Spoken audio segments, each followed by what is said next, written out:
इस समय हम खड़े हैं गांव 3 बीजीएम के एक खेत के अंदर। हमने यहाँ पर जो नरमा की फसल है उसको हमने पूरी बारीकी से देखा। देखने पर हमें पता लगा कि नरमा फसल जो है उसकी हाइट जो है वो 7 फुट के करीब है। हालांकि फसल काफ़ी अच्छी दिखाई दे रही है और एक विशेष बात यहाँ पर दिखाई दे रही है, वो है नरमे के अंदर गुलाबी सुंडी का प्रकोप हो रहा है। ये सुंडी जो है वो पत्तों पर तो कोई असर नहीं डाल रही है, लेकिन जब इस फसल के टिंडे को हम देखते हैं तो उसके अंदर गुलाबी सुंडी का प्रकोप दिखाई देता है। हालांकि किसान बता रहे हैं कि हमने गुलाबी सुंडी की रोकथाम के लिए स्प्रे भी की है, लेकिन स्प्रे का असर टिंडे के अंदर नहीं हो रहा है। टिंडे के अंदर नहीं होने के कारण जो टिंडा है वो गुलाबी सुंडी अंदर से ख़राब कर रही है। इस समय हम 3 बीजीएम के ही एक खेत के अंदर हैं और इस समय हमारे पास साथ जो किसान है वो गोपीराम मौजूद हैं।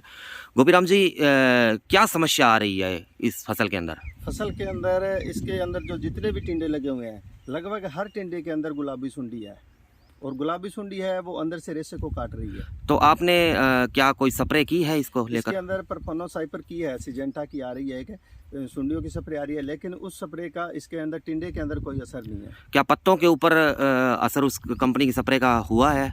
नहीं, पत्तों के ऊपर जो उसके लार्वा बच्चे हैं वो तो मर रहे होंगे, लेकिन जो मेन समस्या टिंडे के अंदर आ रही है। अब टिंडे के अंदर है तो वो तो अंदर से ही अपना काम कर रही है। तो आपको क्या लग रहा है कि कितनी फसल का उत्पादन होना था और कितना नुकसान हो जाएगा इस गुलाबी सुंडी से? अगर जिस हिसाब से ये सुंडी का प्रकोप दिख रहा है उस हिसाब से 80% नुकसान होगा लगभग। तो सरकार से कोई मांग किसी प्रकार की? मांग तो ये है कि जब ये बीज निकाला था कंपनियों ने, पहले हम नॉन बीटी बीजते थे तो उस टाइम तो सुंडी आती थी, लेकिन जब ये बीटी निकाला तो बीटी ये कहकर निकाला था कि इसमें सुंडी नहीं आएगी। लेकिन शुरुआत के अंदर इसमें काफ़ी सालों तक इसमें किसी तरह का कोई कीट नहीं था, सिर्फ मच्छर आता था।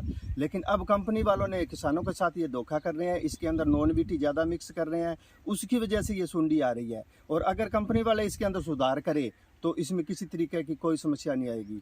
सरकार को किसानों के प्रति सजग रहकर कंपनी के खिलाफ कठोर कार्रवाई करनी चाहिए।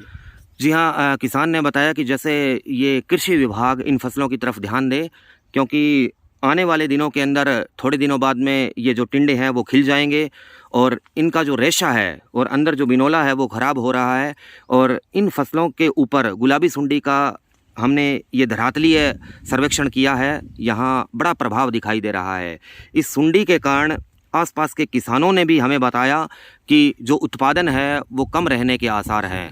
तो इसको देखते हुए कृषि विभाग से अनुरोध किया जाता है कि आप इन फसलों को ध्यान दें और विशेष रूप से इस गुलाबी सुंडी की रोकथाम के लिए किस प्रकार के किसान उपाय करें, उनको उचित मार्गदर्शन दिया जाए।